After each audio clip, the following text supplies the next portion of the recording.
Hello guys and welcome back to this chaotic gnome forest. I'm LIZHENG and today finally we're playing the last character event of this version. In the end guys, I couldn't play this one or this one. Literally a dream. It was Mission Impossible and I couldn't make it because I'm only a human. No wait, I'm only a gnome. And it was literally impossible for me in the past weeks. It was hell. I had so many things to do, so many appointments, so many troubles. Right now I just want to roll into my bed and explode. Is the only thing that I want right now for all the things that I need to do. And it's funny because I literally have 1 hour for recording this event before going to another appointment, and then return, and then record a little bit more, and then finish the recording tomorrow, and then interrupt it again, and then record more. So life is hard, guys, but this is the only way I can record this fucking event because the one of GETIAN'S was 2 hours and a half, and I guess this will be long as well. So let's go in. No hesitation. We need to start. The one traveling far. Oh, okay, so maybe this time it will be in the future and not in the past, as I was hoping. A fine spot to rest. The bird perches in the nook of a tall tree, but no longer after he hears branches breaking beneath him, the sudden cracks startling him for his rest. After a brief search, he finds no sign of danger and returns to his roost. A moment passes and the forest is quiet once more. I was on the steppe, near the upper reach of Pale River, when I met Yenisei and Besmert. That being so, then I should be near there soon. It is, of course, abundantly clear that this verdant forest is nowhere near the steppe he is looking for. Realizing his mistake, he sighs unconsciously, then takes out a bone flute from his belt. Ah, it's time to... it's time to play some flute. I must go with the flow. That was what the hexagram instructed. Yet one who is lost should not be afraid to seek help if necessary. As he gently flaps his wings, a melody trickles out from the flute. Soon the melody draws the attention of the forest bird. They close in, landing on the branches around him. Please, I am in need for some help. I'm traveling to the steppe that begins at the upper reach of Pale River. Could you show me the way? Oh, he's talking with the bear. No way, this is adorable. Well, I assume that much, that he could actually talk to other creatures and birds, but it's so funny to imagine. No, I'm certain it's called Yenisei River, but it is most strange that the river shares its name with my friend. Wow, what a coincidence indeed. Well, I think that is a signal, go for it. So, where is this river then? Okay, I understand. That far, truly? Or is it that I become so turned around? Well, it will take far too long to fly back now. I might as well take a look around here. I will go with the flow. Looking at him literally going with the flow. No, I didn't read, I'm sorry. The flourish of forest below shrinks until it only a small stroke of green on a wide canvas. Okay, but what did you say before? Getting lift off with bow, flying high into the sky to look for a new, closer destination. Look at him. A mountain ridge is painted on the scene. one end sloping downward to the cut of a river, while the other end stretched out, coiling across the landscape to the steppe land that lies far in the distance. The trees below him grow more scattered and sparse. Those that remain tower tall and straight, with needles instead of broad levels, standing out like tiny brown dots on the painting. Then icy fence ahead capture the blue of the sky and freeze it into ice, and a dusting of snow covers dry brown soil, as if it were salt sprinkled across a marble table. Among the boundless white caps and field of snow, a handful of buildings sparkle with light, drawing the bird attention. What do I see here? Ah, you're so beautiful! Screenshot. I need it for my cover. Getian glides back down towards a desolate patch of ground. Someone has piled grain here. He watches for a while, but sees only squirrels and hares moving about carrying out a mouthful of loosened grain. There seems to be nothing else around, no sign of a horse, nor even a person. Perhaps he might stay the night and fills his empty belly. Oh! It's time to eat, and so Getian lands softly in the yard and finds himself something to eat. Nom nom nom nom nom nom nom. Ole, here we go! A voyage with Getian. I was hoping for this. Oh wow, this art is beautiful. I love it. What the fuck? Okay. Dripping inside the hourglass. Let's go.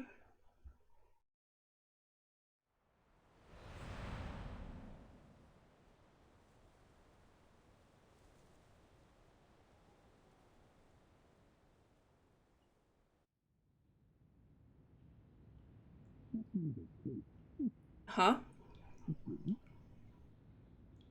I just... Oh. Gradually regaining sight, the bird spies the furnishing of a simple office and the face of an old man staring back at him. Hello, LIZHENG. The old man, with a face both worried and confused, seems to be reiterating a previous statement. Just now?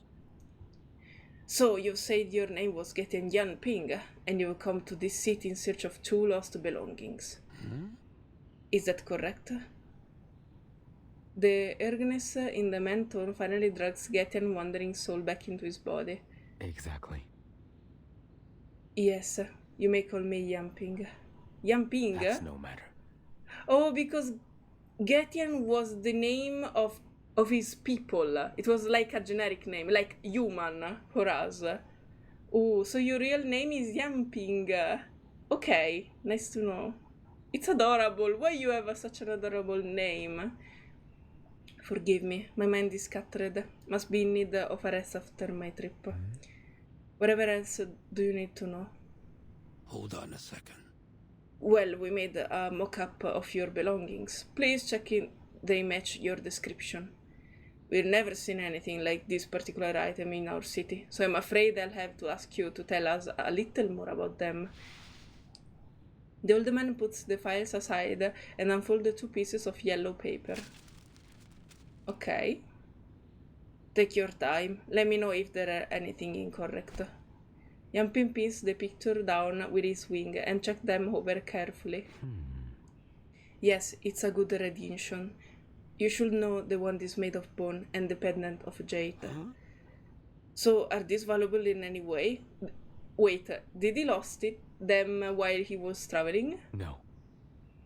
No, as you mean it. The wand itself is no more than a common tool, used to cast arcane skill, but not different from the calligraphy brushes, flagon or broom other people use. I see. Oh, so you use it to cast your arcane skill. The old man nods thoughtfully, before following with another question. You said it was common tool, so where you're from, arcanists don't need any sort of special wand?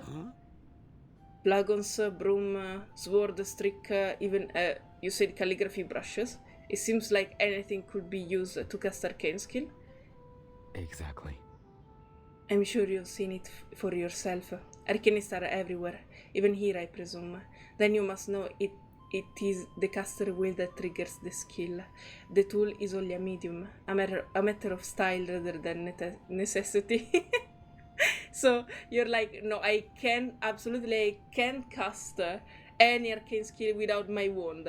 Oh, because it's like it's your magic wand and you can't do anything without it. No, just because it's stylish. I mean, fair. I can see the problem here. This style is more important than everything else. Getian blinks at the man, confused at his strange ignorance of such basic perception of an arcanum. The old man seems to read nothing into Getian's stares and continue. Ah, well, we're sort of remote, so many things are different here. I try not to assume. I didn't mean to offend, I only was curious. We have arcanists here, of course, but we know little about those outside to our community. That's no matter. The world is vast indeed. That's true. That being the case, let's... So, then this bone wand is your top priority. We have short of manpower right now, but I'll have it found. No. Huh? Same reaction, LIZHENG. The old man wrinkles his face in surprise at the bird's response, yet he comes to rest back to smile again. As you say, the pendant is of no great value. To be honest, it seems quite ordinary. I think it's unlikely it will be stolen. But the wand is a different case. The consequence of such tool ending up in the wrong hand is certainly more severe. Nonetheless, we will try to have them both returned to you. Thank you. I only mean that I can't say that the wand is a greater priority to me. Hmm? Why is that? The wand is an arcane tool. I can't only guess it must be more valuable. That's not true. Maybe that piece of jade have some was gift from someone important to him. The old man must have sensed the yamping hesitation, so he cuts himself off to ask another more pointed question. Of course, I should have asked first. Which one is more valuable to you? Getian replies with silence. Only the rustle of the feather and the drip drops of water clock can be heard. The worn stone floor is smooth and cold, proving uncomfortable to stand on compared to a branch. Getian folds his wings, with claws tapping on the stone floor gently. I cannot say. I shall need to think it through before I give an answer. Surprised by Yamping's response, the old man leans in with interest. I see. Please take your time. That being the case, let's... We may need to wait some time for your belonging to be found. You're welcome to stay here and talk with me. Oh. I happen to need help with some question of my own. Of course, you can ask me any that you have as well, whatever comes to mind. Please. By all means, go ahead. There is a young girl who runs a tavern in the city that has gone missing. We searched every corner, but still haven't found her. Hmm? She was wearing a red dress with a blue-green top. Did you happen to see her before you entered the city? What? Wait. You're talking about GETIAN'S. But why are you asking? I mean, you were a horse when she ran away. But you didn't understand what happened? You weren't conscious about what's going on? And why you said a girl, a generic girl? Get to know her. No. Huh? She has a friend, a foreign merchant of the same age with red hair. Very eye-catching. Will that help her all? A merchant friend of the same age with red hair. And now you're talking about Yenisei. Huh? I'm confused. My apologies. No, it will not. Please search your memories. They might have been near a bridge. Wait. Yes, you were a horse back then. So what, you forgot about everything? Anyone explained to you? You didn't... Well, he wasn't at the gate when Besmert and Yenisei went back home. So... To say their goodbyes, so... I'm lost here. A bridge. The word conjure up a memory. Indeed, there was a bridge. Built over the cliff, broken in two. Many have tried to make it over, and nearly as many failed. At least the skeleton below me saw. And what about the other side of the bridge? I recall further of there are trees, yes. The rivers, the mountains, and a heavy fog that separates this place from there. This should not be. The ones you're looking for would have no reason to jump that gap, if they could even manage it. No, wait a moment. Did Junanzi desire that everyone turn back into human, but also that they forgot about her? Oh no. He placed a certainty in this tone, as if to stop the old man in question, or at least convince him he is in fact hasn't seen them. Yet now he feels a rising uncertainty inside himself. We will have to expand their search then. I hope they're alright.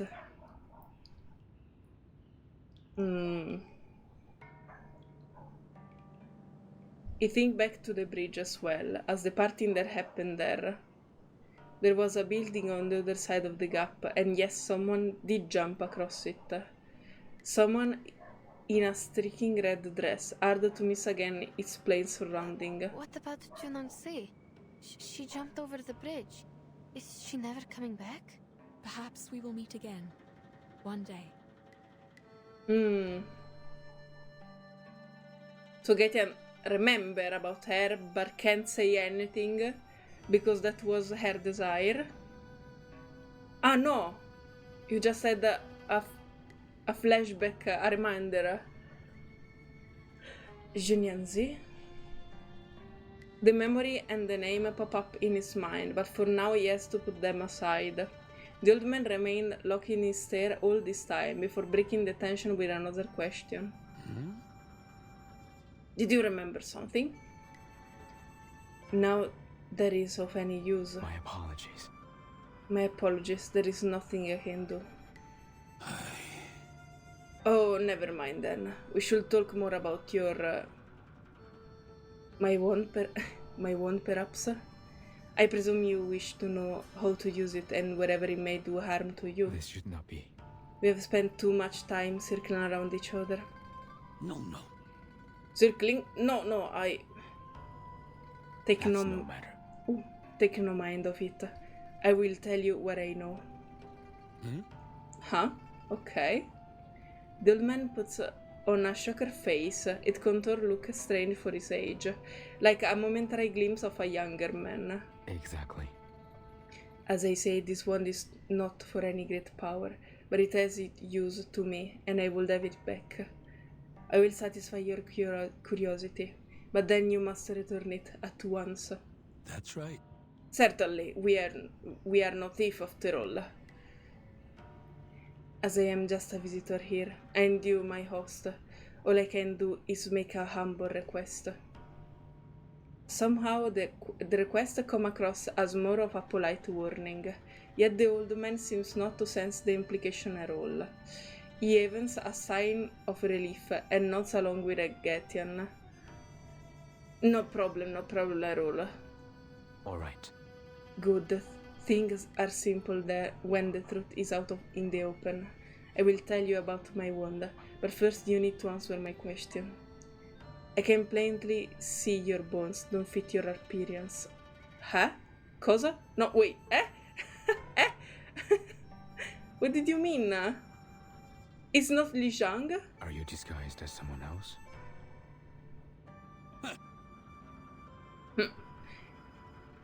You already have your answer, don't you? But I will answer your question only after you answer mine. What? He slightly nods and signals to Yamping. Please. Okay. What the hell? I'm so confused right now. What? So he wasn't talking with LIZHENG in the first place. He was talking with someone else. A flood of memories. Okay.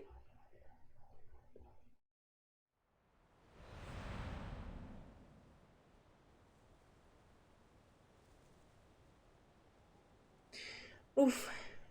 Let's go. Life in the mountain is indeed carefree.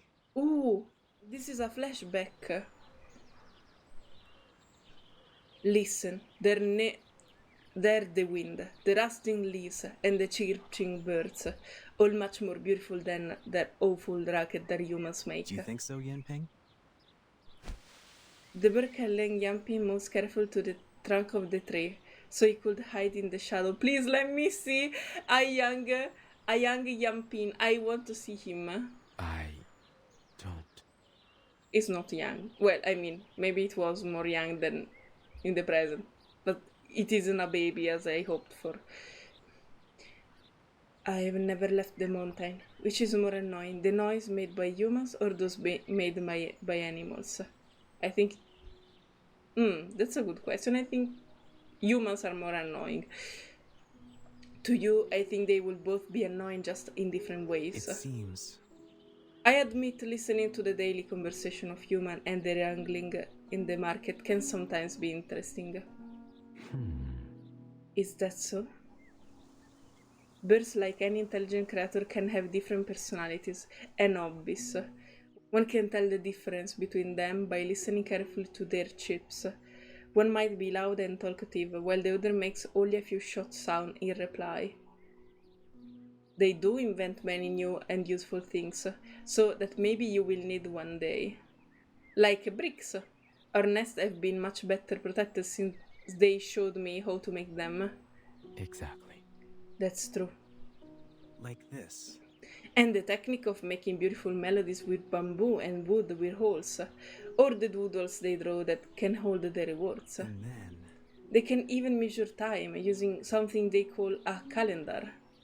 They can see into the essence of ordinary things and dream up wondrous creation for them. If you look at the world like a human does, you will probably be shocked by its vastness. Wow.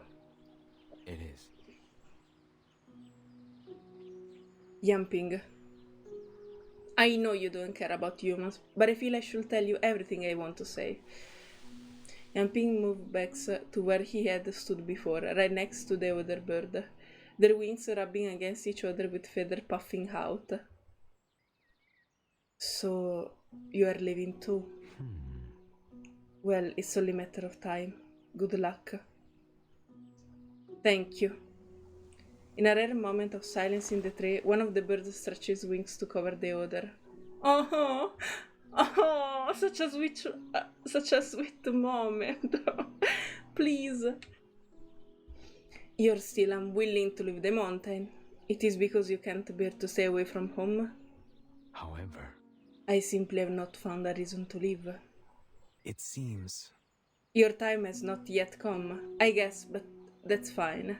We need someone to take care of our nest and belongings. I leave my books and instrument to you. You were the first one born in the Central Plains after we migrated.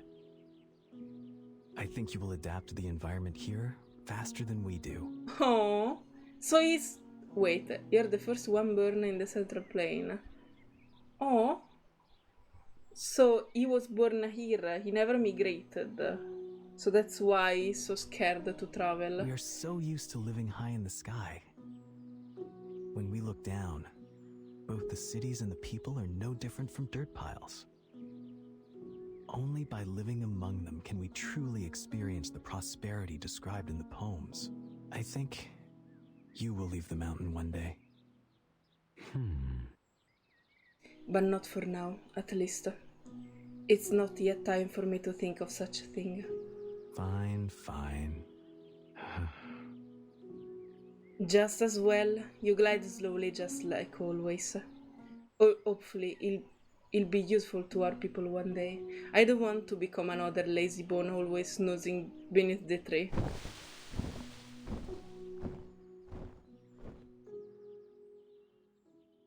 Oh no. The season changed, beast and bird came and went away, and the traces they had left behind were gone in less than a day, as the leaves fell. The steam flows downward, and the winds blow its course night and day, as always. There are so many splash art in this part. In the one of GETIAN'S there were less splash art. You've returned. Who? Oh, it's you, Yanping. Who is that? Was Bonardis. Not your friend, I'm afraid. I will take them all to our temple. You may check them yourself, should you wish. All right. I will. Quite some time has passed, yet still you choose not to leave the mountain. Well, given the situation of our race, I guess you'll be the last one left to take care of our bones. That's a very sad thing to say. You will have to leave one day. Okay, but not today. Thank you. I thank you for the reminder. Now please leave me alone. Wow. The bird robed in loose clothing stretches its wing and flies toward the point of a roof far away. It is fine weather for a nap. Both the mountain and the human world are between the sky and the earth. Are they really different? That's a good question. Anyway, the breathe feels comfortable now. I should take a nap. Oh, he's sleeping. There are also more lines that are voiced here. There are so many bones left in the temple. I could take 100 years or even more to read through each one's stories. I may have a long life, but I still rather spend that time on the things I'm actually interested in. These stories have nothing to do with me. There is no need for me to leave the mountain. You thought. Unless the beasts in the mountain remained there for several generations, until the rocks of the steam had been polished smooth. But the scholar tree where the birds rested remained as green as ever. Our kind has not had a new generation for a long time. I don't think anyone will be able to collect my bones and move them to the temple if I die outside this mountain. In that case, then, the tombs here would eventually be buried by wits. We migrated and followed the humans. We studied from different cultures. We put so much effort into prolonging the lives of our people. Yet, it was all in vain, as I expected. Rip. What eventually led him to leave the mountain was a summoning. In layman terms, it was like a wordless awareness of calling. Every member of his race would have felt it. Wherever it happened, they each would fold their wings and lower their head, and the bone collector would set off to where the bones lay. Better make it quick.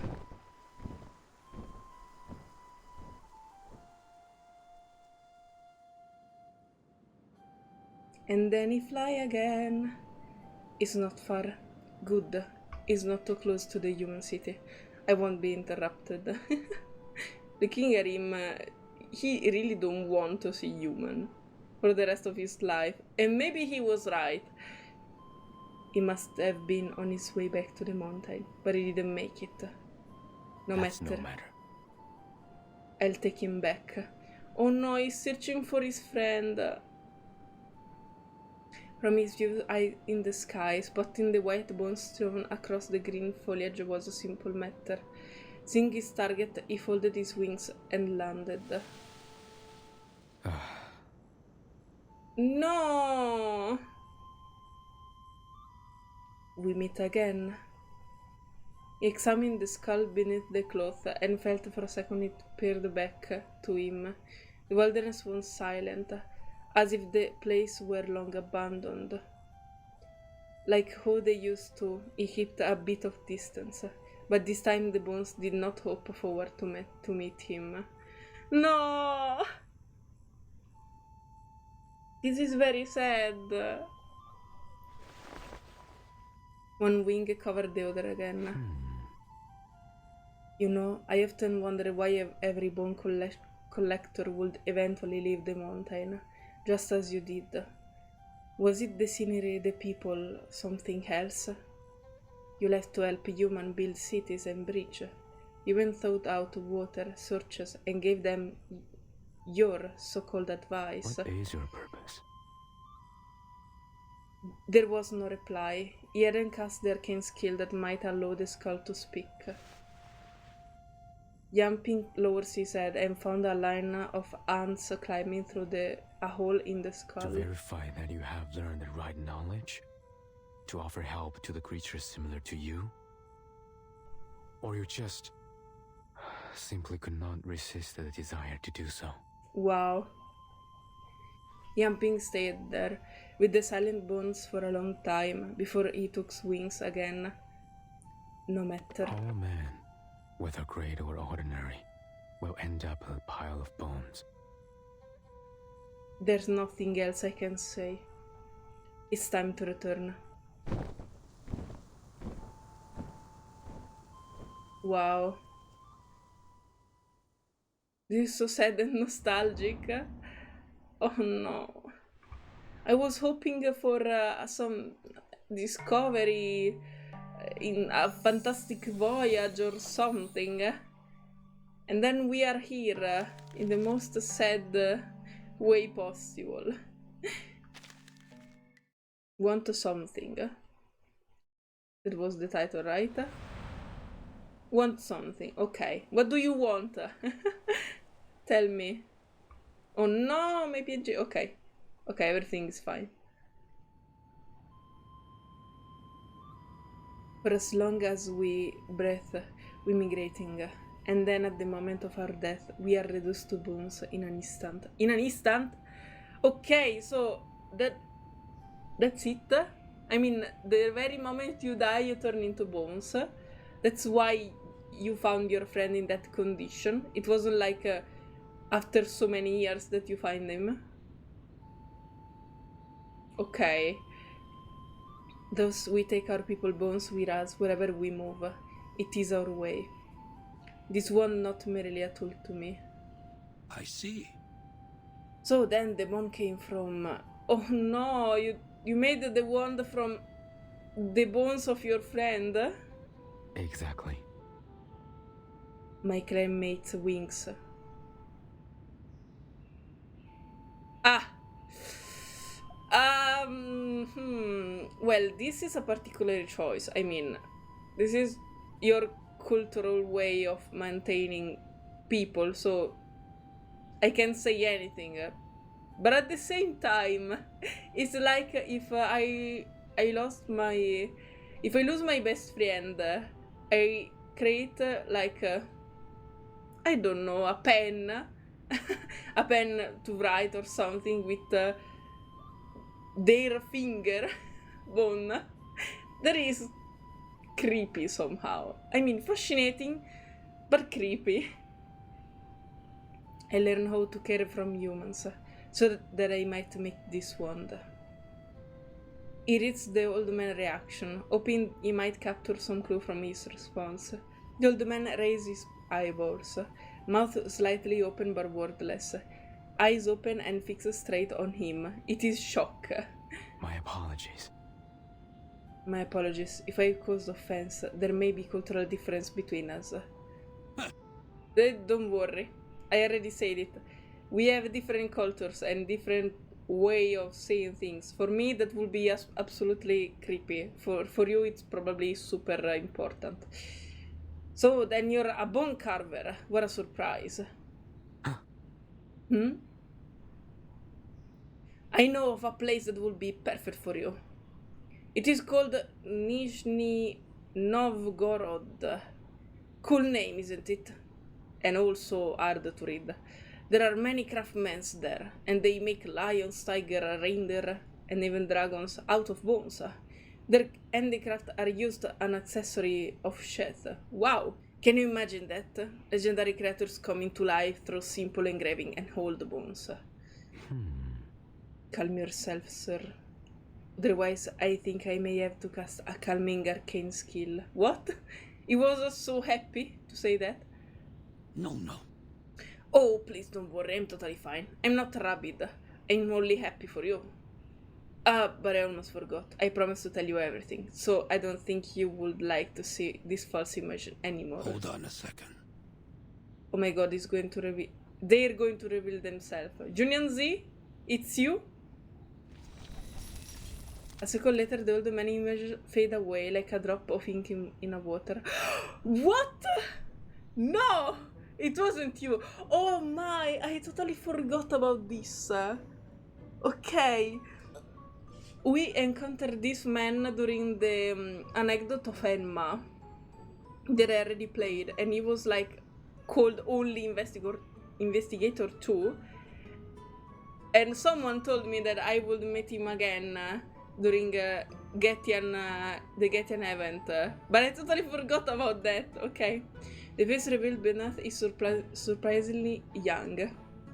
It hides up his appearance. What are you doing? Okay, already decent enough, and begins again more seriously. Alright, please allow me to introduce myself one more time. You may call me Leonard, Hey You, or Employee. The name doesn't matter. Just pick one to make communication easier. Leonid, Hey You, or Employee. Leonid, it's okay. Hey You. It's funny, okay. I like you already. In fact, I work for the San Paolo Foundation. I don't think you will know of it, but it's an organization which provides support for arcanists and collects their information. So far it has helped countless arcanists. I work at the Russian branch, like the other branches. We have committed to help arcanists. It's part of our duty. like this? For example, Or that? okay. For example, if you have attacked by critters when you have a nap on the park bench, call us. But try to make sure you hadn't just drank too much vodka first. Oh my god, I love you. Leonid, you're so funny. Seriously? In truth, I love this job. It gives me the opportunities to get in touch with new things and people.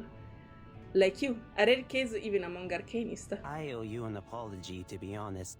We were going to catch those big critters with corn and wheat. You know, they haunt this place in winter.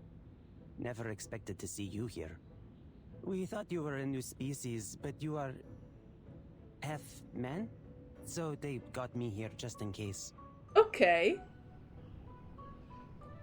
Getian has a little sense of most of the technical jargon the now young man is speaking, but manages to capture the key information. My apologies. Please, you don't have to do anything. It was I who ate the crops without permission. I should repay you for them. You ate what? The crops? So how much are they? It's okay. Oh, only a few sharp odontis. It's already forgotten. Now back to the bone carving, seriously. Please, wait. Where is this sharp odonti? A currency widely used by arcanists. I heard it has become popular even in the S now. Have you ever seen one before? If you mean the things people use to trade, the one I usually see is a round coin made of copper with a hole in the middle. Though where I am from, many people simply bartered. Barter? They look into each other's eyes, each bewildered, not sure what to say next. They're two different creators, each from very different culture.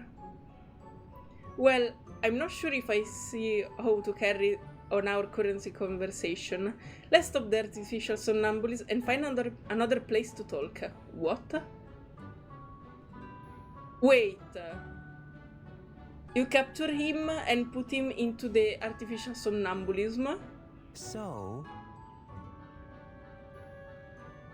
Please close your eyes. I'll take you in a room where we can sit. Alright. Okay. What the fuck? The situation is so strange. The corridors of our branch can be kind of narrow. You may find your wings brushing along the wall. I will be careful. I hope to. I have another question. Please. By all means, go ahead. Really? It seems there is no language barrier between us. Is that part of your arcane skill? By the way, that grain you ate was soaked in liquor. You were passed out drunk when we found you. No! Oh no. Getian never hit something when you don't know where it's from and what have inside. We mistook you for a strange critter. But then your wand glowed. My colleague screamed as a pack of bears of moose that had broken loose in our branch again. I had to confiscate it for now, and I took your pendant too, just in case. My apologies. Yes, our language. It's American skill working. I apologize for you finding me in that sorry scene. Don't worry, that happened. More than fine with it. Our team didn't suffer any trouble. We've seen worse. Ah, here we are. Wow! We are inside the foundation. Wait. Now Yenise is part of Vertin team, so they're going to meet again. The austere room plays metal wherever one might expect wood, leaving the room with a monochromatic grey hue. The layout imposes a feeling of strictness and cold. Coming through the experience is witnessed through other bones. Getian can only think of one place that will look this way. Is this a prison? Ha! You know, I told them to use more colors in the room, but they didn't listen. Seriously? This is sadly a bog-standard office of the Foundation. Look out onto this bigger drawback. It does give the impression of a prison to anyone with even the slightest care of aesthetic. Maybe it's to make us eager in the field? Who knows? Please take a seat. He pulls out a chair for the bird, gesturing for him to sit, then sit on the opposite side. Something round drops from between his finger and onto the table. This is a sharp odonti. Hold it if you want. Just be careful, it might bite you. What? It looks similar to the coin I know, only without a hole in the middle. It seems your kind have a preference for cats. It's a lion, a much larger animal. Imagine a cat larger than this table, with mane and loud roar. Hey! Nandit grabs the sharp odonti immediately and puts it in his pocket. The pocket continues to make a racket of gnashing teeth and ineffectual anger. This is a splendid coin. It would be most difficult to steal. Sorry. Yes, true. I never thought it would bite you. Usually sharp odontis only bite human or when irritated. You look like a decent bird. That's right. I wonder if a lion likes being petted, like cat does. He's already... He lost himself into thought. You want to pet a lion so bad right now. And admits to himself, frankly, that he likes being petted too. No, I didn't read it in that way. Oh my god. No. Please, come here. I want to pet you right now, in this very moment. Let me pet you. You've come a long way from home, though. I really wasn't aware, guys. If I knew it sooner, he looks literally like the one that don't like to be petted. So now I'm sad because I will have so many moments when I said, no, I'm petting you. I want to pet you. Don't worry, I'm going to pet you. And I'm going to say it for the rest of this episode because I want to pet him and I need to express it. You come a long way from home, though. That makes me think you're the curious type. Now, before we move on, I must clarify that the Foundation does not intend to violate the privacy of an arcanist. The following questions are based on the information I have collected from the artificial somnambulism. It's a special circumstance.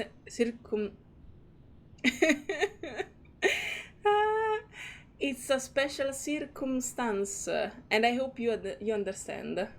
To show my sincerity, here's your wand. He takes out a long bone stick from a hidden place and pushes it toward the awkwardly seated bird. Here we go. You showed some trust in me, so I think I should trust you in return. Few would close their eyes in front of an arcanist they just met without hesitation. Your bones told me that you are a straightforward person, all deception aside. They also say there is something you want from me. That's why you are being so friendly. Getian leaves the wand on the table, waiting for Leonid to respond patiently. After all, he received many such offers of kindness from people beyond this mountain. Whoever they were, they all shared one thing in common. There was always something they wanted. There is always a motive behind a strange kindness. What do you want? Wealth? Fame? Social status? Or a new arcane skill? Why, you can give him one of these. People like you have similar purposes. Ah, that's a bit offensive, but I get the point. Ooh. Oh no. Sadly, I needed to stop here because I need to go to the appointment I have. At least I started it. I hope I will be able to record it a little bit more afterwards. Let's go. Okay. So we'll see each other. We'll see each other in a moment for you, and some hours for me. Hello, we're back. For you, it's been some seconds. For me, it's been 2 hours. Let's go in because I don't have much time this time either. So let's go. Stage 4, part ways. Okay.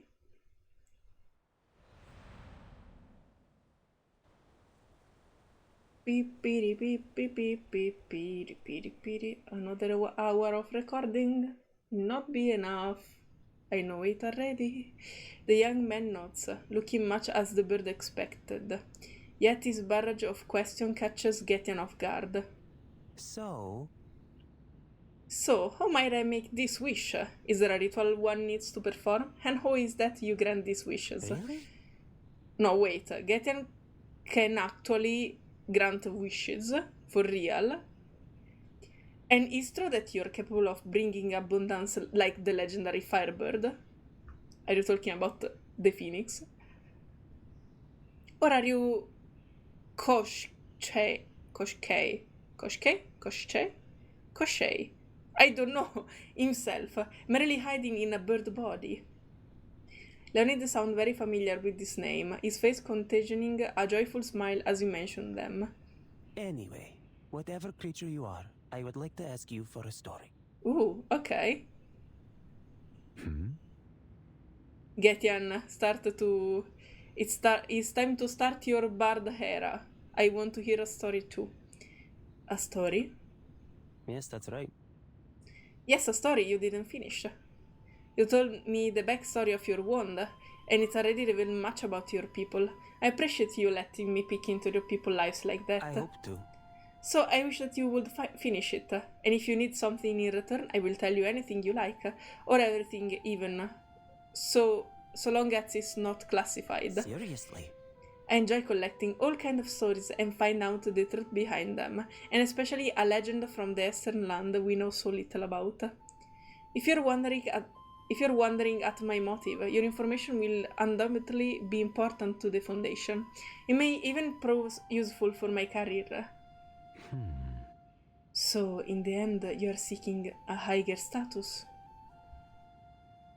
Not truly, no. But if you like to think of that way, I don't mind. The man shrugs his shoulder before leaning back towards Getian. In fact, You were reluctant to leave that mountain in your story, but now here we are, talking in this room. Why did you leave? Did your curiosity finally get the better of you? Your story will answer my question, or perhaps my intel could be useful for you in turn. I asked myself that question many times, and never arrived on a simple answer. That's no matter. But I don't mind giving it a try. But as you said, we are exchanging information that may be useful to the other, and I have provided some of mine. It's your turn now. That's true. So, I guess you'll ask me about the foundation, right? I believe I understand that your foundation is like the Zishi in my homeland, an authority at least, and that your arcane skill is of a rare kind and talent. The image was so real that I hadn't doubted it until the very end. Such a skill could only be the result of generation of cultivation, I'm sure. But I've only seen it once among the bones I've seen. So where did you learn it from?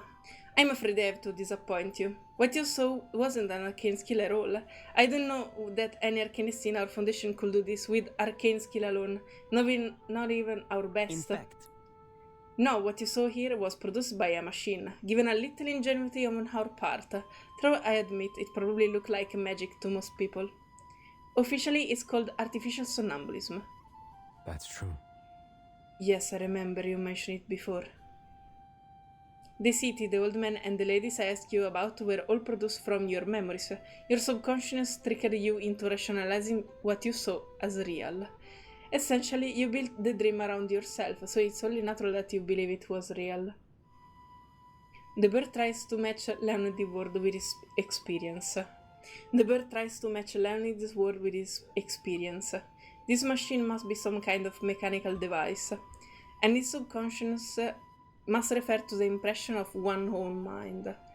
And if that's the case, the function of this artificial somnambulist becomes obvious. So, this device reads one mind and creates an illusion using replica built from one's own memories. In a way, in function quite similar to the arcane skill I had seen before. no worries. From the sound of it, yes, but please don't be alarmed. In fact, The artificial somnambulist guidance has specified the scope of content that operators are allowed to access. We can see the part of your mind that you refuse to show. Now, not that we would even try. It would be a severe violation of one personal right, after all.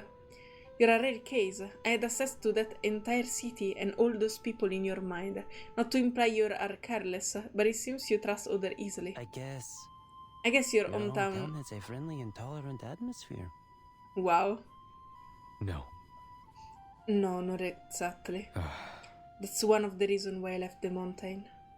Much of what I know comes from my people bones, but there is a limit to what I can learn.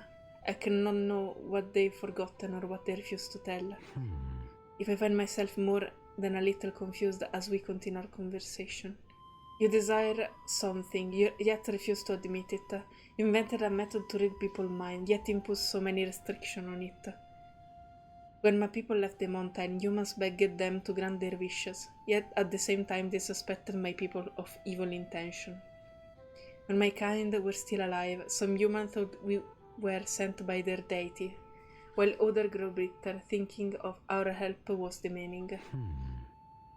And as we died out, one by one, some cheered and some cried.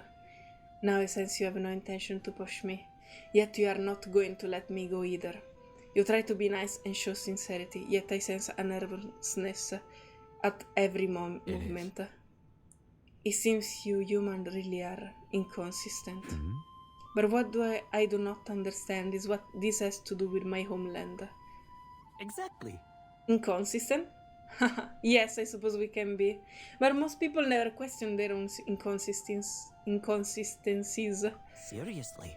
But I know this is no small question for you, and that's why I think we're in a position to help each other. If you tell me more about your home, then I'll have more of the information I need, and then maybe we can work out just why it is we humans can be so inconsistent. So, It's likely not every detail will be useful, but why not give it a try? The young man leans forward again, like pressing a weight against the bird, hoping for a response. Getian takes notice at that moment that the young man's neck bones shine brighter whenever he mentions the legend from the east. And now they're practically glowing. Wow! Please. I hope to hear everything that happened somewhere far away from here. And in the name of Leonid, I swear, I will never use the story for any evil purposes. Maybe it's just a truly genuine curiosity. I know that word of mouth doesn't always ring true, and that a story told from just one perspective can never give a full impression. But I can't stop myself from chasing this story to its end. The man driving curiosity might have come off too strong, if Getian hadn't felt it himself before. His race arcane skill allowed them to read other creatures' mind, yet the animal of the mountain had little occupying their mind except their daily survival. The birds didn't truly understand what being curious was like until they found a race with minds more like their own. Creatures that could communicate using words, that could invent and imagine new things. From this race, the bird learns how to use fire and how to write down their thought, and finally they learn to be curious. Now the bird suddenly realized what he had and the young man share in common, the curiosity. What attracts you is not necessarily good for you. He held in aside. I see, but never knowing will be even worse for me. Very well. I reinterpreted a hexagram for my friends before I came here.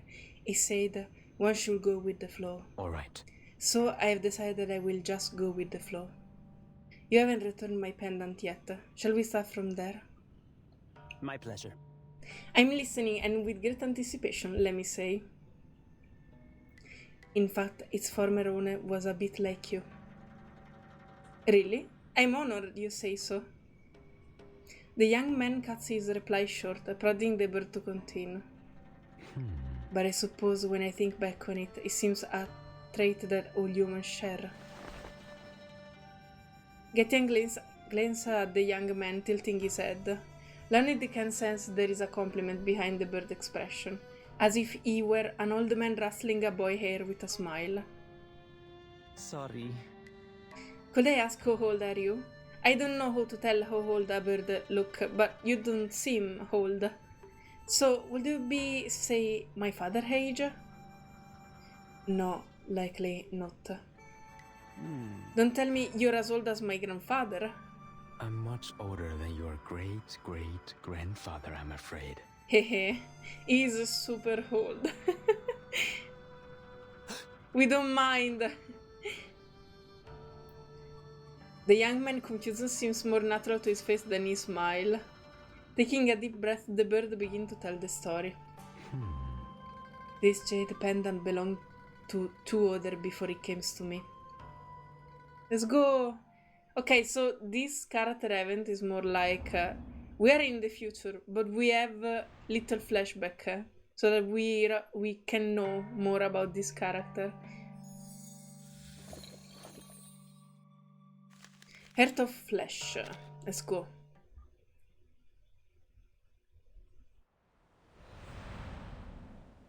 Oh, that was brief. Only 10 minutes. Okay.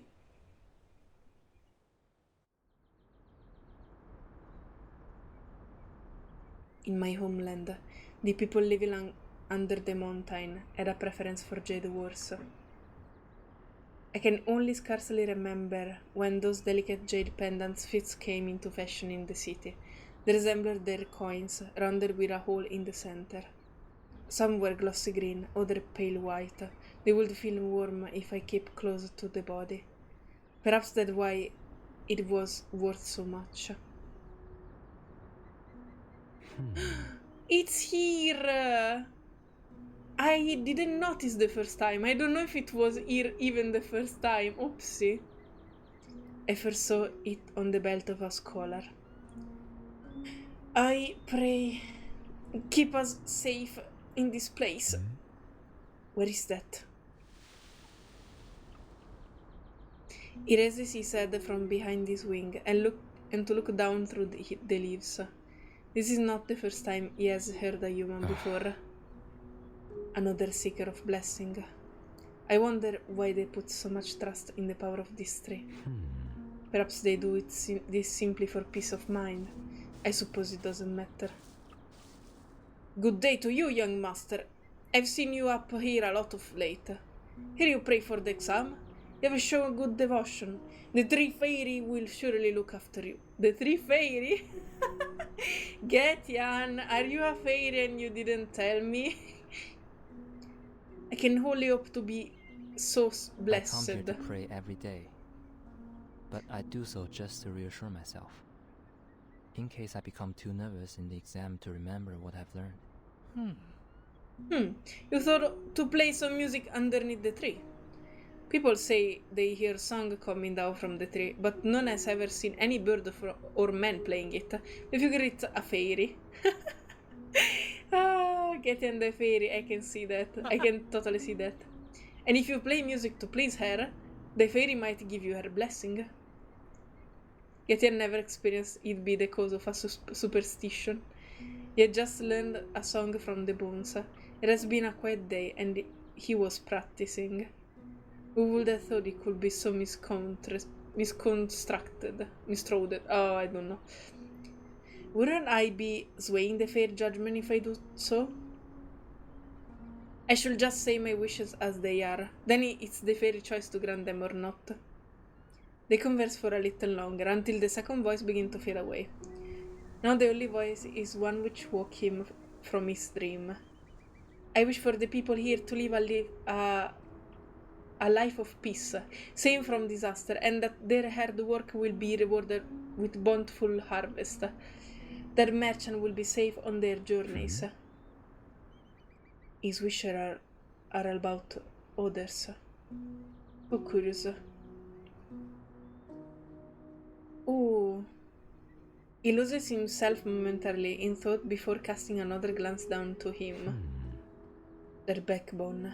He may make a good counselor in the court. He rarely read of other creators' bones outside of his own people. Bone readings often makes one curious, and curiosity is turned to could be the cause of many troubles. Even when he wants to read another creature's bones, he would inevitably talk himself out of it. He tries with some difficulty to not make this an exception. Pity he will live a disturbed life. Over-righteousness often comes with misfortune. Oh. He will die for his belief. I cannot help but wonder if it might be a... No, it's none of my concern. Getian pulls back his glance from the man and his bone, but the voice itches closer. I must set out tomorrow. Let me see. I don't have anything valuable, actually. I'll just leave this here, as a token of sincerity. I promise to return with better offering to show my gratitude. Well, if my wishes come true, that's it. As the man approaches the tree, the bird withdraws more deeply into his leaves. There is a rustling of fabric and grass. Something is put on the ground. Right, this should do it. Farewell. Getian cannot dare to look until all is quiet again. Below him now is Jade pendant, the same that had hung on the young man's belt. The bird ponders for a moment and puts it into the tree hollow. Nobody will look inside the tree hollow. It's safer here. And should he come back to look for it, I will find a way to return it to him. What is lost must be returned, so one may be spared unwanted troubles. The third puts his mind at ease, and is returned to his lip. Oh, adorable. So he was donating to him after one man pray. After the young scholar left, life in the forest became quiet again. I spent many long hours in that tree, napping or just listening to the wind. But the scholar never returned. Perhaps it is just as his bone foretold, and he was taken by that young. Even if I was wrong, mortal lives are short. Even if I was wrong, mortal lives are short. The pendant no longer had a master. However, until I met its second owner.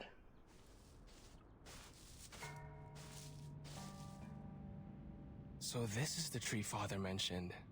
It's more flourishing than I imagined. Ooh. The sun. Wow. I love it. I wouldn't be surprised if there truly was a fairy here. I hadn't seen many blessing seekers for some time. It seemed now that people only gather under the tree to talk and laugh before parting ways. Humans. Seeing this young man recalls a similar scene. His bones are strangely similar to those of the young scholar who used so many years ago. He foresees that this man too will meet a similar end. No! It is from...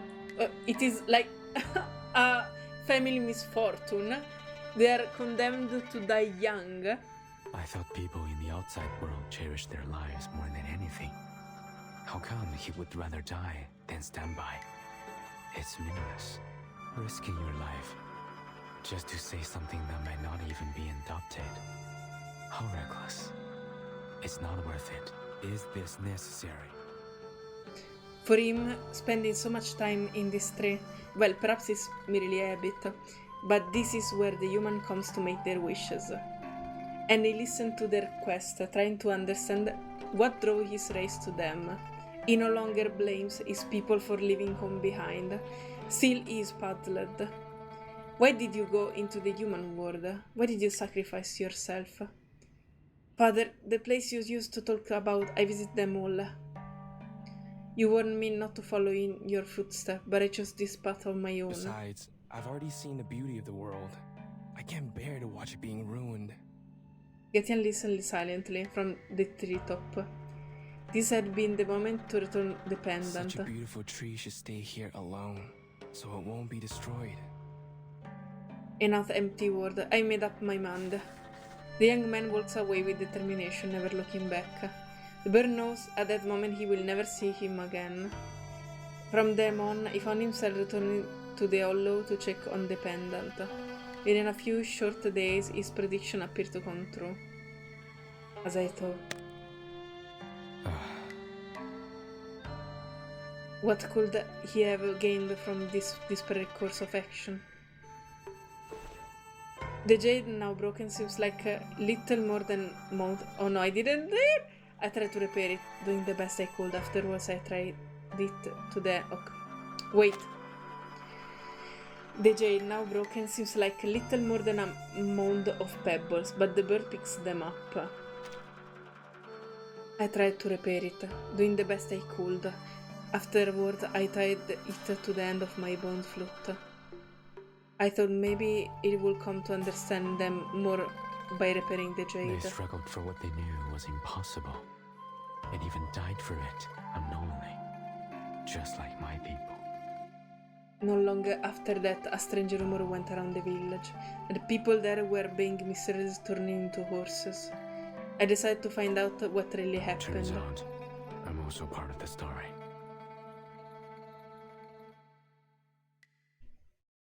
And that's what happened in the main story.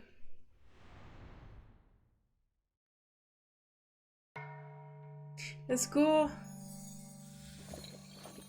Okay.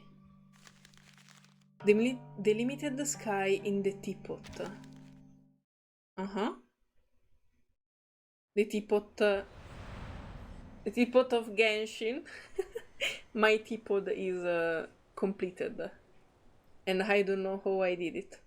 I'm just an Animal Crossing player, that's all. So you repaired the pendant, that's why it has these cracks? Seriously? You wouldn't have thought it possible with just a pair of wings. Holding it in a distance, you can hardly tell it was broken. Following his gaze down, the bird eyes spot the jade lying on the table. Aww. I have not checked it carefully in a very long time. Judging from the look, I might have spent a lot of effort on it indeed. Aww, this is adorable. I felt something change inside me after seeing what happened to the previous owners of the pendant. So when I left the mountain, I kept it as a reminder. Not to meddle in other affairs, and to remind myself how similar my people and humans really are. I wasn't favored by the goddess of wisdom, so please forgive me if I say anything stupid or offensive. Softly and tentatively, he touches the edge of the pendant with his fingertip. Then he sits up.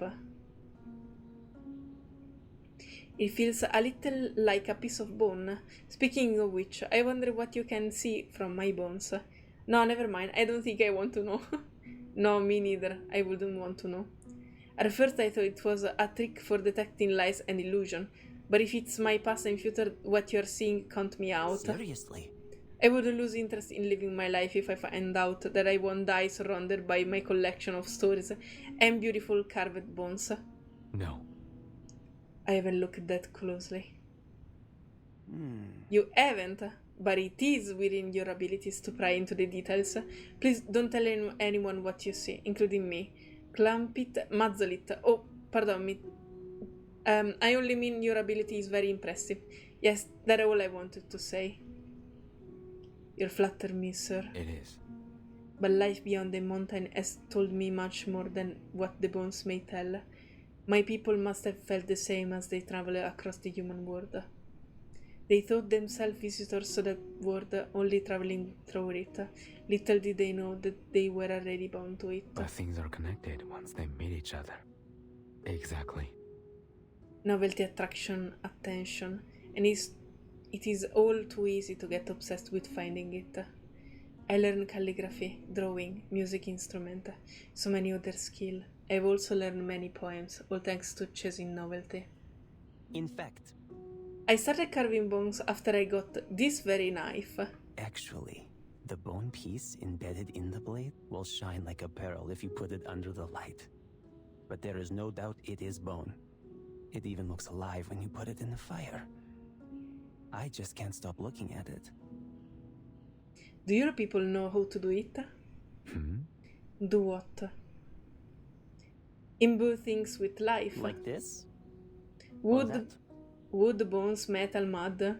We may shape them into the form of an animal and man. This is one way of bringing them to life. The other way is to give them stories. When I first saw your bone wand and the jade pendant, I assumed that the wand was more precious than the pendant because it was arcane power and the pendant doesn't. But now I'm more drawn into your pendant story. In fact, items with story are more valuable than those without. That's true. Indeed. Seriously? And to fully master a skill, one must first find a good teacher and then be willing to search the world to learn more. He stops himself. Oh, sorry, I should get some water. Oh, would you like a tea? I'm going to brew some anyway. The branch just brought some new samovars. I'll make some tea for us. A shiny tea set now fills up most of the space on the desk. The young man bends down to carefully light the charcoal beneath the device. Oh, convenient. The pot must come from a good designer. In fact, my people are heavy tea drinkers, so samovars were invited to meet our needs. It's very convenient. It pours easily and provides much needed wind protection to keep the tea warm. There's even a place to set snack on. You see, no one would have been bothered to design such a thing if tea weren't introduced to us. The glistening amber tea is poured out of the pot until it's filled the cup. As the steam rises, drops of water condense on the tips of the bird feather. If there are needs, there will be those who try to meet those needs. It's true, once you have a prototype, others will try to improve it, but the creation is the real exciting part. Indeed. The bird ruminates on the word. The young man is right. His people have never developed any skill or invented anything, nor even the smallest things which might make their lives easier, like this teapot. So you were just living like birds, but with human bodies and strange abilities. With half a human body and strange abilities. And that's why your people were so fascinated by human, because they lived like strange creatures inventing thingies. All they have ever done is imitation or mimicry. Mimicry? They spent years learning human language, imitating their behavior, and adapting to their custom. The bones of their predecessor, recording all the information they will need. Neither I nor any of my people ever created anything. If imitation was what we left the mountain for, we probably chose the wrong path at the very beginning. It's meaningless. He puts an end on his thought. It is a conclusion he never thought he would make, but not one he ever thought about before. Oh! Don't overthink. True information is rare. Only a small number of people ever manage it. There are a few of them, as an old man hair. Someone else invented it, and now all I have to do is make the tea. Anyone can make tea. True.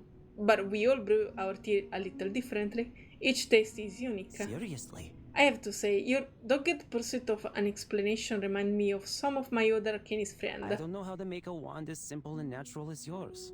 Likewise, you can't make tea as good as mine. Things like this happen all the time. It's not a big deal.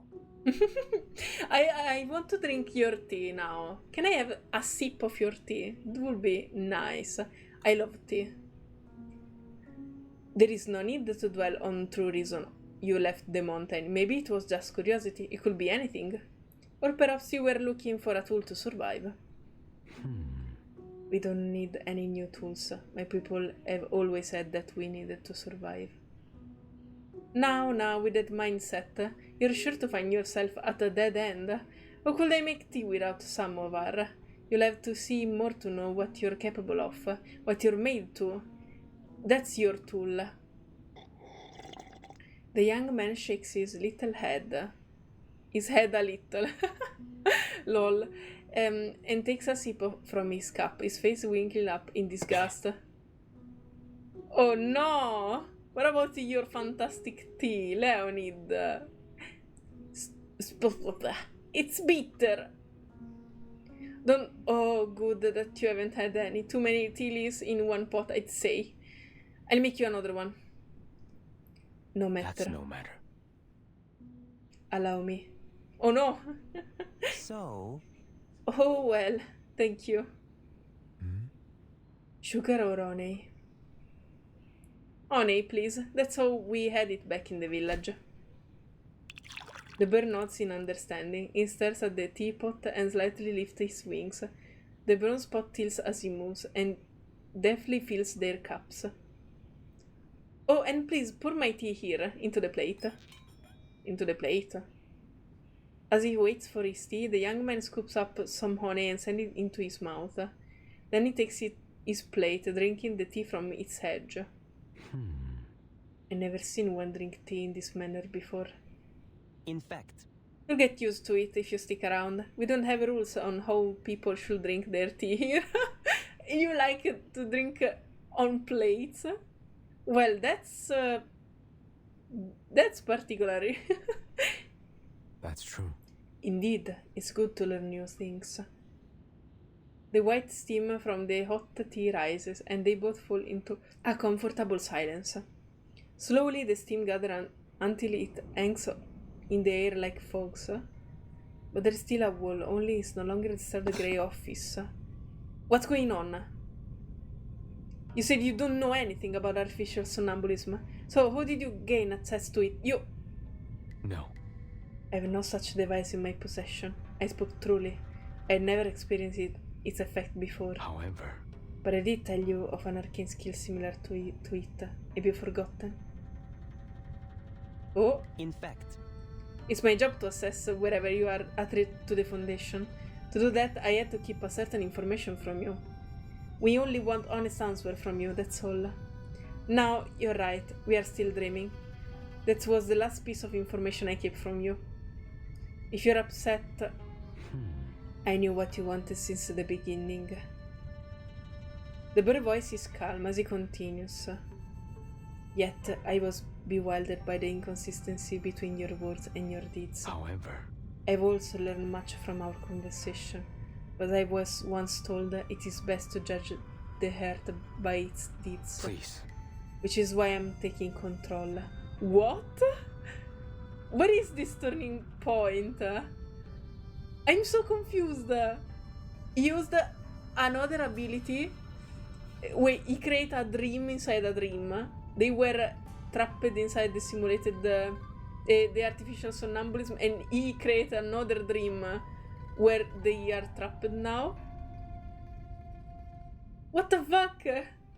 Oh my god, this is so strange. No, and I need to stop here. Oh no. Well, at least I know I can make it. Okay, tomorrow in 1 hour I should end it. Thank God. Fantastic. So, like before, for me it will be 1 day, for you some seconds. So we'll meet right now. Here we go. Once again, we're back.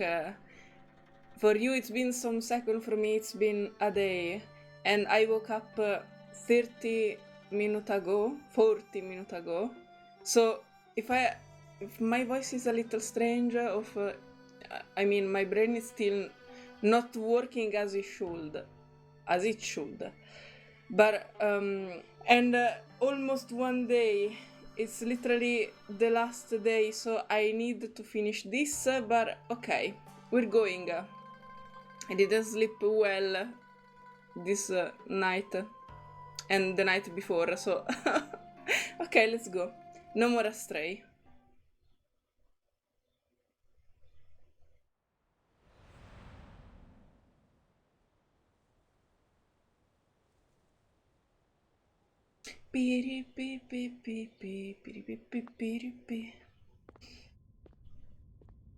Oh no. Ah, okay. Now I remember. Yes, the last time, I mean, the last few minutes you saw, Leonid was trapped inside an illusion created by GETIAN, because also GETIAN can create illusion, and they're still inside the somnambulism. So, wow, what an inception. Turns out I was the one who was left in the dark. Seriously? Now I wonder why you let me guide into this dream. Weren't you afraid? As I'm afraid now. The Foundation won't go easy on me if they found out you operate the machine without training. And what if anything goes wrong and we're stuck in forever? You have no interest in handicraft. Oh, a sudden change of topic. Yes, of course, I wasn't lying to you. I made a note of the place you mentioned. Oh. You did? That's good. In fact, if you ever go there, do you mind bringing me a couple of things? And I'm hoping you might remember this place of mine. Ooh. Where are you taking him? Oh, the tree. We are born with the talents of speaking the human language and reading bones. Our bodies are a combination of humans and birds. They will turn into skeletons as soon as we die. It is my people's belief that we should witness as many beings in heavens as we can to record them in our bones while we are still alive. And after our death, our bone will be taken to our next home. We moved from the borderlands to the central plains because of war. Our future changed dramatically not long after we'd arrive. Then, one by one, my people left the mountain. Now more and more bones are brought back, and with the bones some rumors, tales about us. People in the human world call us Miemangs. Miemangs? Yet we prefer to call the entire race by one surname, which is Getian. And I am the first Getian ever born in the Central Plains. Getian. It's so hard to have the pronunciation right. I was talking about this with coffee yesterday. A mountain breeze rise, gentler than the icy wind of the land where they had been. It rustled through both air and feathers. They hear the footsteps of animals on soft earth, the patter of tree branches, and the humming of water in a brook. For a very long time, I simply roosted on this tree. As the day passed, fewer and fewer of my people visited me. Most had become the lazy bones lying in the temple. The bones never lied about their owner character. Some could be talkative, some very taciturn.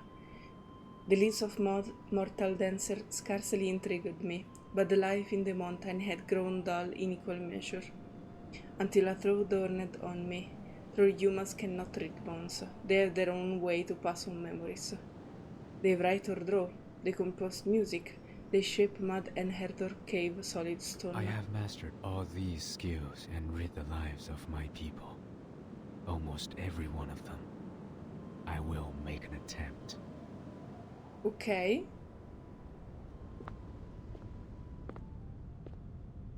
What are you going to show me?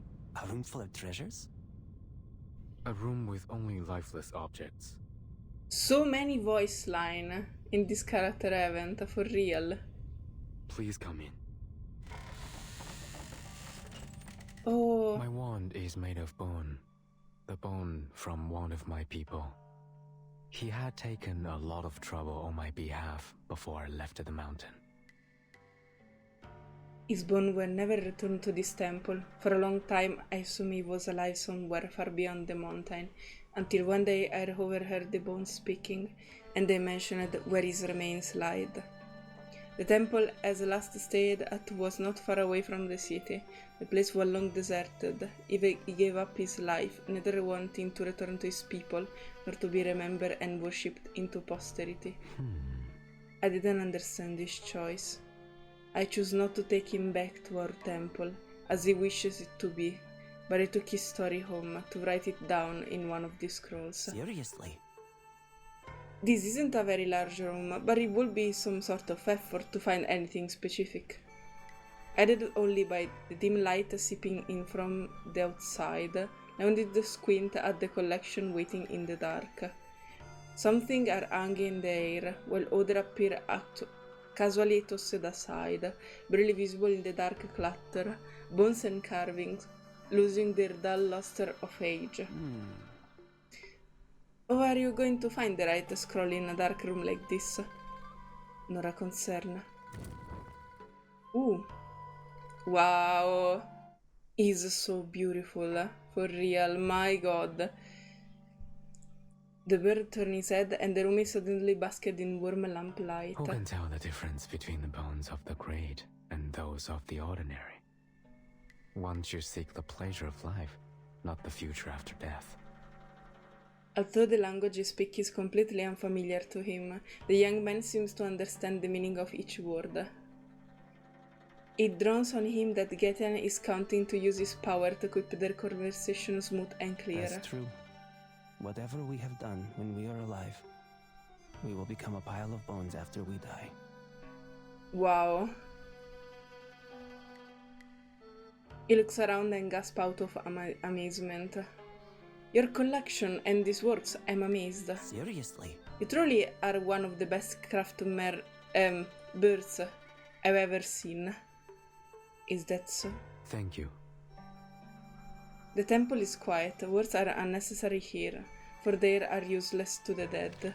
The only sound in the room are GETIAN feather brushing across the scroll. To be continued. Wow, it was super short. Haha, if I knew. Well, I think the other one will be long. It's the last one. I don't know. I lost time just because I recorded it in so many pieces. I didn't read. Okay, I'm going to read it now. After the endless plane. Okay. So, what are we going to do now? I mean, is the Foundation going to release GETIAN? Or are they going to let him join? Or is GETIAN going to die in this event? I don't know, I'm scared. The tea is still warm, as if the people there had never left the room. Oh, thank goodness. I'm safe. No one brain is permanently wrecked, thank goodness. Seriously? But I never regret taking this journey with you, sir. Earlier you said your name was Yamping, but you call yourself Getian, after your people, so what do I call you? If you don't mind, simply call me Getian. I think he decided to be called like this because he's the last one of his species. So this is the only way he can still have the name of his species not die. I mean, if everyone call him like that, everyone will remember his name, and so the name of all his people is people. He pauses for a moment and solemnly speaks the young man's name. Leonid. Yes, I'm listening. Is that your true name? Oh, like I said in the beginning, names aren't important. We use them only for the sake of communication. Hope mine is not too thought to remember. If you wish to know the name I usually go with, my other colleagues all will refer to me as Name Day. Name Day. Someone in the comment said that to me, and I didn't understand the first time. And then the second time I thought, his name is Day? Name Day? That's strange. A second introduction, like a handshake from a friend. Alright. I see. So? A toast to you, Mr. Getian. The young man raises his cup. To peace. To peace. To peace. Let's go. The bird extends his wing and pushes his cup toward the man. The man lowers his. The cups reach each other, making a single clink. Seriously? Wait. Okay, they say wings, right? Yes. Wing. So he's using like the point of his feather like fingers. I thought it would use the feet. I don't know why. I had this image in my head. He's still nagging at me. When did you figure out what we were dreaming? The very moment you appear as LIZHENG. How did I do something wrong? No. No, it was only that you asked me about my friend whereabouts. It was odd that you'd ask. And that besides, your bones were a poor match to his appearance. It is. Illusions are difficult to perform, much like this artificial somnambulism. With diligence practice, you might become a very good indeed. Seriously? Now, you do sound like someone who's centuries old. Let me get all the information sorted out. Hopefully I will have some time left to show you around in the branch. The one in reality, of course. Take your time. No matter. But the man busily digging into his file seems not to hear him. I'll put you down as not hostile. In fact, you are kind, sensible, and very pleasant to converse with. But I will have to ask that question again. No worries. Please don't worry, my job is done, so your answer won't affect your assessment. I see. Finish what you started. When we first met, I asked you which was more important to you, the bone wand or the jade pendant. At that time, I was only trying to figure out if you had a preference, one perhaps you shared with humans and arcanists. But you already answered that through your stories. You treat them both as equal, just as valuable as the wand and pendant. Are you sure you value them equally? What if you have to give up either of them to survive one day? As we talked, I wonder wherever you might take the wand and the pendant from me. He looked into the young man's eyes. I told myself you mean no harm. You only wanted to learn more about me. However, from my story, you should know there is always a third option for me. I would have traded my life for them. if I had to make a choice between the wand and the pendant, I would give you my bones. No way! You're so affectionate with both of them. That's adorable, Getian. Your bones? Slowly he repeats the words and nods. didn't expect that answer. He closed his notebook and rises to push the chair back under the table before turning around. So, Please wait another moment. I need to pause the artificial somnambulist program first and bring you back to the waking world as the protocol requests. I wish you a wonderful journey from here on. Registration documents will be issued shortly. Not long before we encountered a poet from an island. Oh, this is right after they met Zima. And that's why you're around. Fantastic. Perhaps you will see him too in the future. I think you'd have a great time together. Indeed, I can see them. I will look forward to it. oh, Also, I didn't lie about my love for stories. Should you hear more during your journey, I hope you might share them with me. can you write with your wings? Like using a quill pen? I will attempt to do so. The bird raised his wing, performing something as close to a wave as he can do. Goodbye. Oh. Goodbye, Getian. Finally returning to his solitude, the bird pranes himself while enjoying the peace of the moment. He has seen and heard so much since he left the mountain, but rarely took the time to look back on his stories. The tea, the ink, the paper, the metal pot, the wooden table, the stone-paved road. So many things he had never seen in the mountains. He was a newborn chick, and the mountain, the brook, and the forest were his shell. Now the shell has been gently cracked, and he flows out into a bowl. Guys, I literally just had a sudden important realization. Getian was born from a egg. And I don't know why. This is so mind-blowing for me right now. I mean, he's half a bird, and the lower half is bird. So, obviously, he was born like a bird. So he came from an egg. That's so cool. I don't know why that's so cool. And I don't know why I didn't thought it before. That's it. Wow, that's it. Is a fantastic image. Wow. Okay. Concentration. That bowl might be roughly made, but the liquid inside is clear and good, reflecting the sky, the mountain, and everything. Perhaps this explains why people in the human world love liquor. That's right. I should have drunk with them when I had the chance. Oh, Getian. I hope you will have other chances. The bird closed his eyes. There is still time to enjoy the moment before he wakes up from his dream. From this dream, okay. Life beyond the mountain is indeed chaotic. I never intend to stay long in the city after that transformation mystery was solved. But now I'm even farther away from home. Let's go with the flow. Perhaps I will never return home again.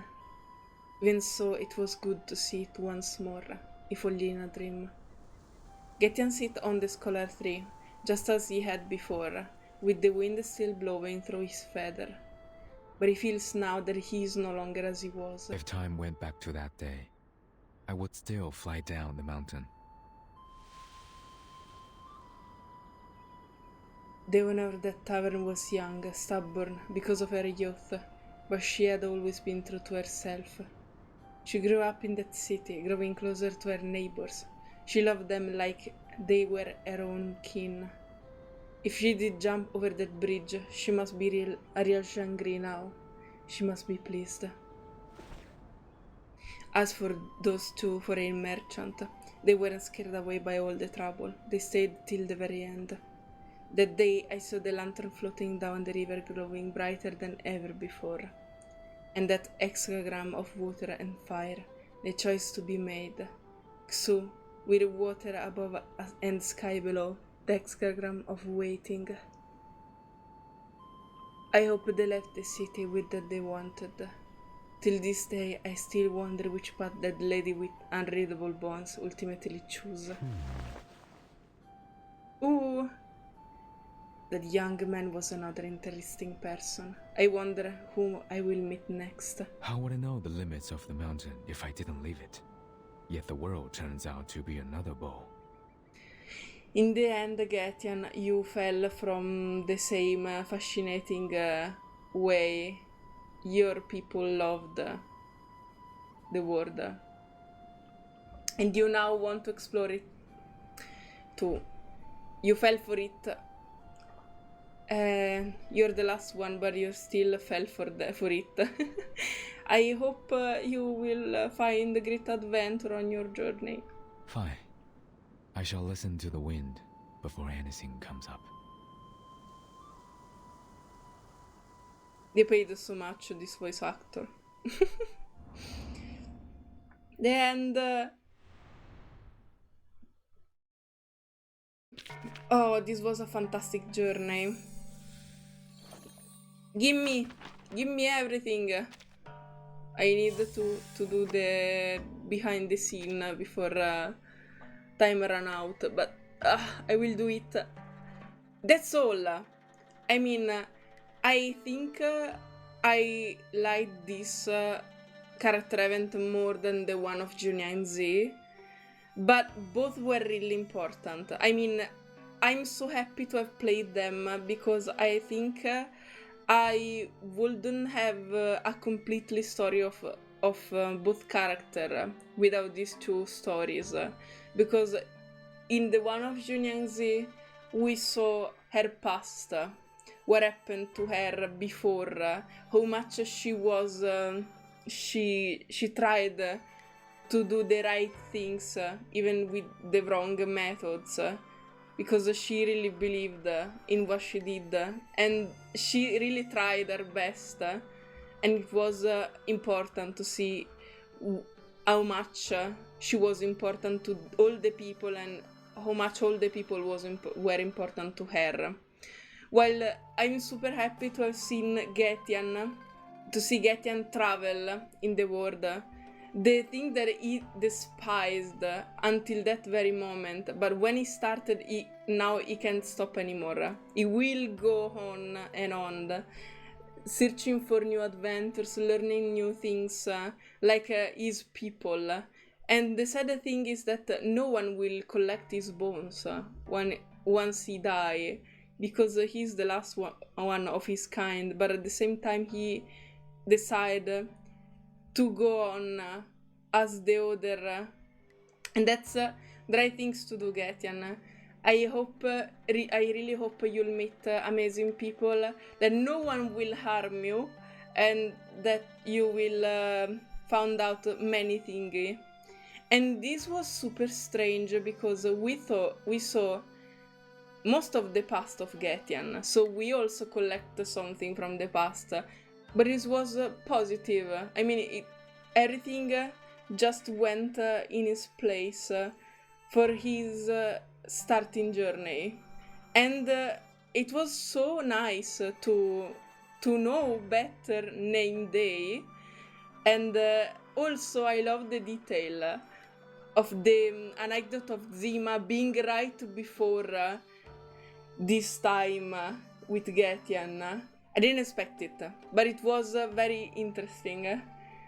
So I hope we'll see name day in other character event or in other anecdote, because he's not in the main plot, but he seems a nice character. I mean, I want to know more from him. I'm curious. Okay, I think this was all, guys. Thank you for being here with me, and thank you if you're seeing this video even after the end of the version. I did my best, but I couldn't do better than this. The time I had was very little, but in the end I did it. Thank you all for being here with me. Let me know in the comment what do you thought about this character event, if you prefer the one of GETIAN'S or this one, or if you like both, for what reason. And we'll see each other on the next video. Bye bye, guys. Thank you all.